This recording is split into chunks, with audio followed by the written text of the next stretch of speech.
अस्सलामु अलैकुम वरहमतुल्लाहि वबरकातुहू। कैसे हैं आप सब? आई होप आप लोग ठीक होंगे। पिछले वीडियो में मैंने दुरुसुल लुग़तिल अरबिया जुज़े अव्वल का सबक नंबर 10 पढ़ाया था और सबक नंबर 10 के अंदर हमने ज़माइर को समझा था और भी बहुत सारी चीज़ें गुज़री थी। आज हम पढ़ेंगे सबक नंबर 11। इस सबक में हम गुज़िश्ता असबाक को दोहराते हुए मज़ीद 2 लफ्ज़ सीखेंगे। नंबर 1 है फ़ीही और नंबर 2 है फ़ीहा।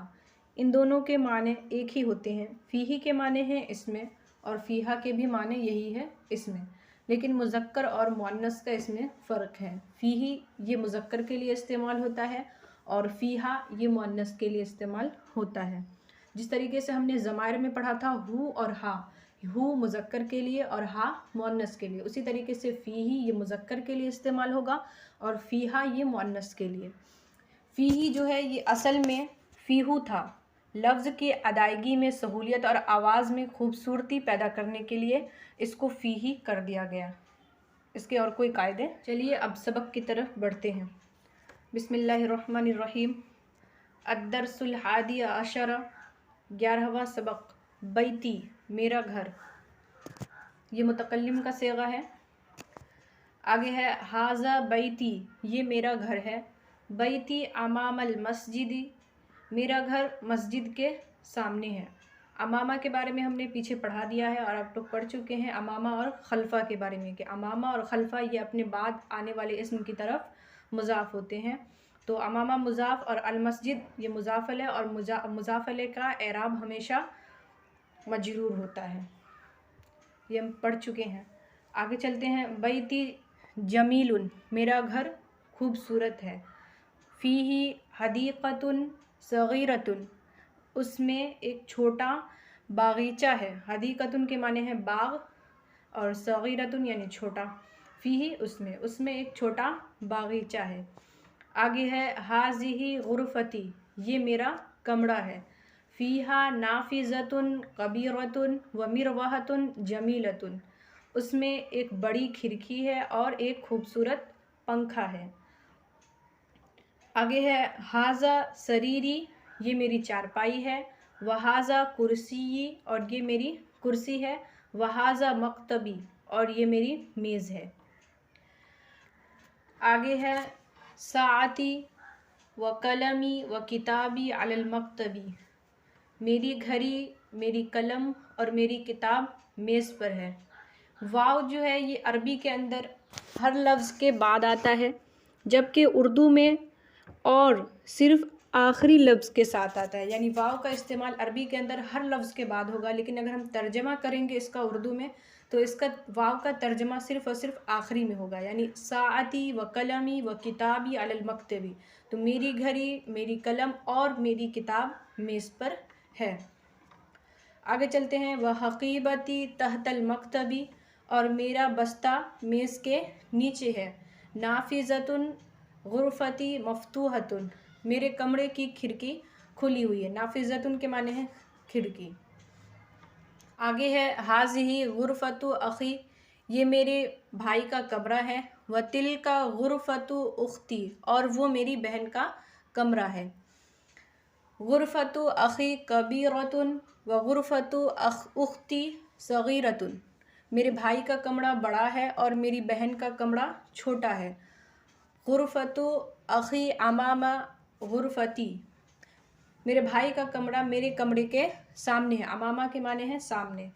व गुरफ़तु उख्ती अमामल मतबख़ी, और मेरी बहन का कमरा बावर्ची खाने के सामने है। यानी मेरा कमरा जो, मेरे भाई का कमरा जो है वो मेरे कमरे के सामने है और मेरी बहन का कमरा बावर्ची खाने के सामने है। आगे है ली अख़ुन वाहिदुन इस्मुहु उसामतु, मेरा एक भाई है और उसका नाम उसामा है। उसामतु यहाँ पे तनवीन नहीं आया, इसका भी कायदा मैंने पीछे बता दिया है कि अगर किसी मुज़क्कर के नाम के आखिर में बोलता हो तो उस पर भी तनवीन दाखिल नहीं होती, जिस तरीके से मुअन्नस के नाम पे तनवीन दाखिल नहीं होती है। अब आगे है वली उख्तुन वाहिदतुन इस्मुहा सुआदुन, मेरी एक बहन है और उसका नाम सुआद है।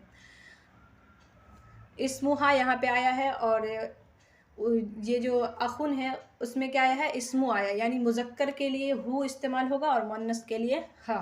آگے ہے ابی و امی فی تلک الغرفۃ الکبیرۃ، میرے والد اور میری ماں اس بڑے کمرے میں ہیں۔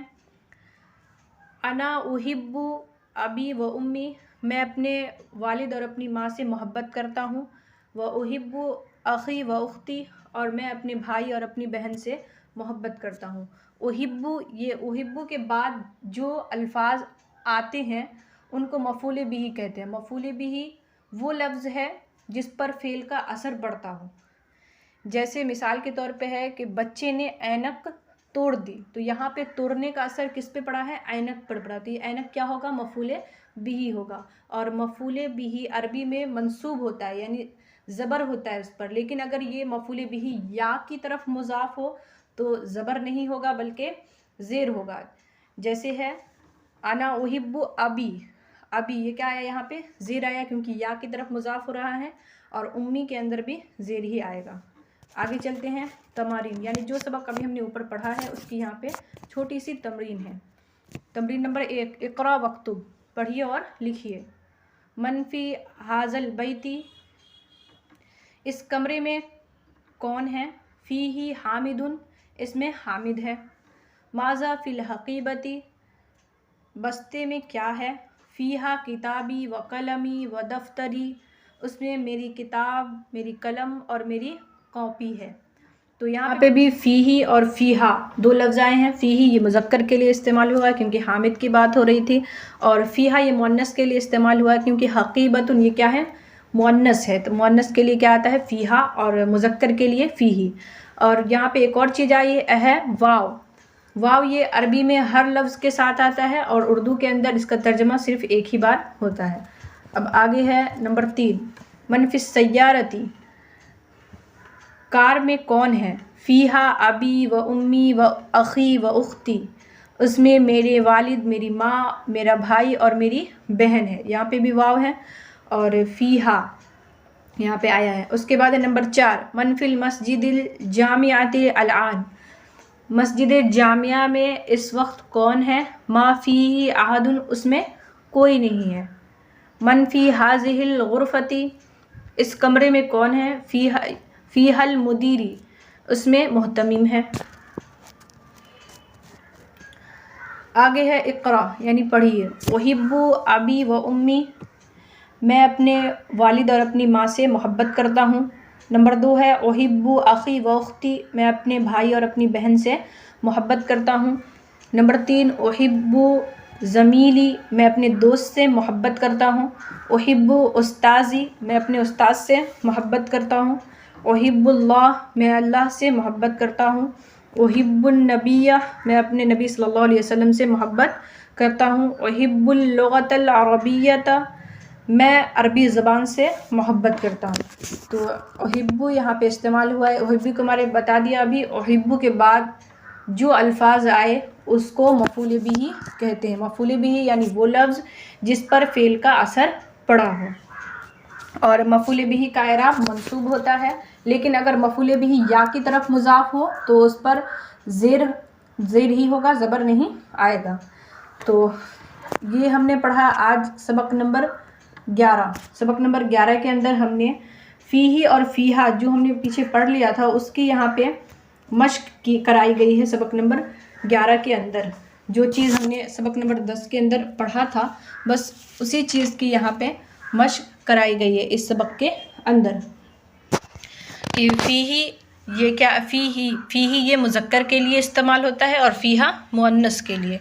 تو آج کے لیے بس اتنا ہی۔ آئی ہوپ آپ کو ویڈیو اچھی لگی ہے۔ ویڈیو اچھی لگی ہے تو لائک کیجئے، شیئر کیجئے، اور اگر میرے چینل پر نئے ہیں تو سبسکرائب کر دیجئے تاکہ ہر آنے والی ویڈیو کی نوٹیفیکیشن آپ کو بالکل ٹائم پہ مل جائے۔ تو ملتے ہیں اسی طریقے سے اگلے سبق میں، تب تک کے لیے اپنا خیال رکھیے گا۔ اللہ حافظ۔